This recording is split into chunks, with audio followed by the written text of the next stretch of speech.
लेकिन ये जो विपक्ष की तरफ से आरोप लग रहा है, खास तौर पे शशि थरूर ने इस बात को कहा और तमाम विपक्षी नेता कह रहे हैं कि ये जो चर्चा चलाई जा रही है कि अब इंडिया को भारत कहा जाएगा और प्रेसिडेंट ऑफ भारत या प्राइम मिनिस्टर ऑफ भारत लिखा जा रहा है, वो असल में इंडिया गठबंधन के डर के कारण से है। तो आपको क्या नहीं नहीं, लगता ये तो एक तथ्य है। इस बात को मैं कल से परसों से लगातार टीवी पे भी कह रहा हूं, और दूसरे लोग भी इस बात को कह रहे हैं।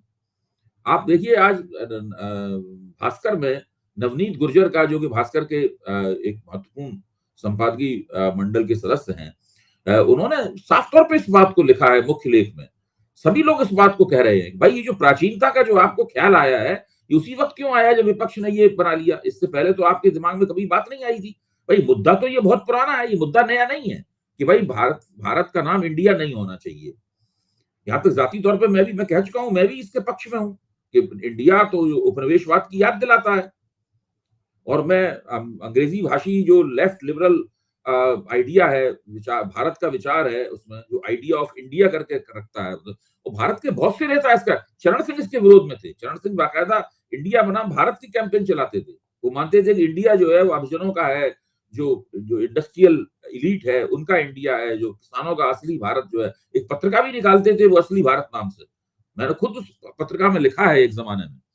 तो ये न केवल राष्ट्रीय स्वयंसेवक संघ, समाजवादी खेमे के लोग, कांग्रेस के बाहर के लोग, कांग्रेस के अंदर के लोग, राष्ट्रवादी जो उसमें संविधान सभा में भी इस सवाल को लेकर बहस हुई थी। तो बहुत से ऐसे मुकाम है जहां से ये आवाजें उठती रही। राष्ट्रीय स्वयंसेवक संघ खासतौर से इस बात को कहता रहा है। लेकिन इसके ऊपर जो बेचैनी पैदा हुई है और जो तुरंत कार्रवाई करने की नीयत दिखाई पड़ रही है, जो लिखा गया है निमंत्रण पत्रों में, अगर ये निमंत्रण पत्र भारत सरकार की तरफ से 1 साल पहले जारी होते या 2 साल पहले, या नरेंद्र मोदी ने अपने दूसरे कार्यकाल में ही निमंत्रण पत्रों को जारी कर दिया होता और तय कर दिया होता कि अब सरकार अपना सारा कामकाज भारत नाम के साथ जोड़ के करेगी, तो ये विवाद ही नहीं होता। लेकिन ये तो सीधी की सीधी बात यह है, यहाँ तक के बहुत बड़े दक्षिणपंथी बुद्धिजीवी हैं जो कि दरअसल हिंदुत्व के प्रोजेक्ट के, हिंदुत्ववादी राष्ट्रवाद के समर्थक हैं, आर जगन्नाथन, उन्होंने भी आज लिखा है कि भाजपा जब से ये इंडिया मोर्चा बना है तब से भाजपा बहुत बेचैन है और उसकी समझ में नहीं आ रहा है, वो लगातार एक तरह की दुविधा में फंसी हुई है। उसकी समझ में नहीं आ रहा है कि कैसे, मतलब राष्ट्रवाद के ऊपर जो उसकी ठेकेदारी है, उस ठेकेदारी को दोबारा, उसकी दावेदारी दोबारा अपने शिकंजे में कैसे ले। भाजपा को लग रहा है कि राष्ट्रवाद पे जो हमारी जो प्रतीकात्मक ठेकेदारी है, वो कुछ इस वजह से थोड़ी हाथ से फिसल गई है। तो ये सारी क्वेश्चन उसके लिए। और इसमें तमाम तरह की व्यवहारिक दिक्कतें भी हैं, मतलब अगर हम सिर्फ भारत कहना शुरू करते हैं, तो एक न्यूज़ में मैं पढ़ रहा था कि शायद 14,000 करोड़ से ज़्यादा रुपए खर्चा हो जाएँगे सिर्फ नाम बदलने में, और भी ज़्यादा, मैं एक मोटा-मोटा आंकड़ा दे रहा हूँ। और भी कई तरह की व्यवहारिक दिक्कतें हैं, क्योंकि अगर हम उपनिवेशवाद का विरोध करते हैं, तो फिर हम अंग्रेजी का विरोध करते हुए कितने जाएँगे? आप इस पे भी कल कुछ कह रहे थे, तो मुझे लगता है कि ये देखिए, ये मसला उपनिवेशवाद का विरोध करने की ये एक ऐसा मसला है जिसमें तमाम काम जो किए जाते हैं उसको उपनिवेशवाद विरोध के या उपनिवेशीकरण के, डीकोलोनाइजेशन के खाते में डालने की कोशिश की जाती है। तो दरअसल ये है नहीं ऐसा। ये सब अपने राजनीतिक स्वार्थों को पूरा करने की कोशिशें हैं, चाहे कैसा हो। ये सारी सारी राजनीतिक स्वार्थों को पूरा, सनातन धर्म वाला मसला भी वैसा ही मसला है। सनातन धर्म वाला मसला भी वैसे ही मसला है। एक राष्ट्र, अब कहने के लिए है कि भाई एक राष्ट्र एक चुनाव होगा, तो इसका मतलब उसका नतीजा ही निकलना चाहिए कि भारत को ज्यादा बेहतर गवर्नेंस मिलेगी। यही तो उसका तर्क है बुनियादी तौर पे कि भाई सरकार के पास समय नहीं रहता है, सरकारों को लकवा मार जाता है, वगैरह वगैरह, बहुत सारी इस तरह की बातें की जाती हैं। खर्चा भी ज्यादा होता है, खर्चा ही बचेगा, यानी बेहतर शासन भारत को मिलेगा। लेकिन आप देखिए ना, इन सब के पीछे ये सब बातें कहने की हैं, इन सब के पीछे संकीर्ण राजनीतिक स्वार्थ हैं, जिसका प्रमुख लक्ष्य ये है कि कैसे सत्ता में लगातार बना रहा जाए और कैसे विपक्ष की दावेदारियों को कमजोर किया जाए और विपक्ष ने जो अपनी व्यू रचना की है उसको कैसे निष्फल किया जाए। इसके अलावा, इस फौरी उद्देश्य के अलावा इनके पीछे कोई दूरगामी इरादे नहीं है। अगर इनके पीछे कोई दूरगामी इरादे होते तो इनके फिर दीर्घकालीन ब्लूप्रिंट बनाए जाते,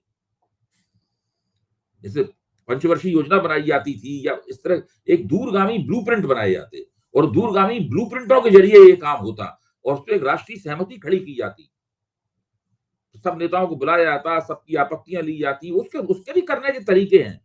लेकिन इन तरीकों से आप नहीं करते। अब अचानक पूर्व राष्ट्रपति को कमेटी का चेयरमैन बनाते हैं और ऐसे लोगों को उसमें रखते हैं जो सरकार की हाँ में हाँ मिलाने वाले हैं, और सब लोग इस बात को कह रहे हैं। मीडिया में भी इस बात को खूब जोरदारी के साथ कहा जा रहा है।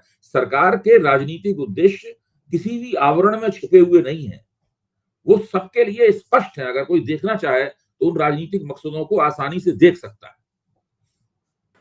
आज सोनिया गांधी ने एक चिट्ठी लिखी सरकार को कि आखिर जो आप विशेष सत्र बुला रहे हैं उसका एजेंडा तो के सामने नहीं, विपक्ष के सामने, तो आप उसके बारे में बताएं।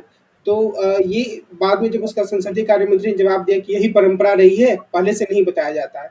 तो आपको क्या लगता है कि ये परंपरा की आड़ में जो विशेष सत्र बुलाकर एक सस्पेंस बनाने के जो काम वो सही माना जा सकता है लोकतांत्रिक हिसाब से? देखिए, ये क्या उन्होंने परंपराओं का दावा किया है, वो कौन सी परंपराओं का वो पालन करते हैं? क्या राष्ट्रपति को, पूर्व राष्ट्रपति को कमेटी का अध्यक्ष बनाना किसी परंपरा का पालन करने के लिहाज से हो रहा है? किसी भी काम में नरेंद्र मोदी सरकार किसी परंपरा, किसी पुराने रीति रिवाजों को का पालन नहीं। परंपरा का मतलब हुआ है कि ये कोई लिखित विधान नहीं है, एक अलिखित रिवाज बन गया है। उस रिवाज को सब लोग मानते हैं कि लोकतांत्रिक परंपराएं हैं, इनका पालन होता है। इसका तो किसी का वो पालन करते नहीं है। उनका जो मन में आया वो करते हैं, और उनका कहना ये है कि उनका मानना ये है कि वो उनमें उतनी क्षमता है और इतना उन्हें अधिकार है कि वो अपने रिवाजों की स्थापना कर सकें, ताकि आने वाली सरकारें उनके द्वारा स्थापित किए गए रिवाजों का पालन करें। तो इसकी तो उन्हें कोई चिंता नहीं है। और उन्हें जब परंपरा एक ऐसी चीज है, जब आप चाहें तो परंपरा का नाम लेके अपनी बात को साबित कर लें, और जब चाहें तो परंपरा का उल्लंघन कर दें, क्योंकि परंपरा तो कहीं आपका हाथ पकड़ने वाली है नहीं, चीज लिखी हुई तो है नहीं। अगर लिखी हुई हो तो आपको पकड़ा जा सकता है कि ये देखिए विधान लिखा हुआ है, ये तरीका लिखा हुआ है और आपने इसका पालन नहीं किया।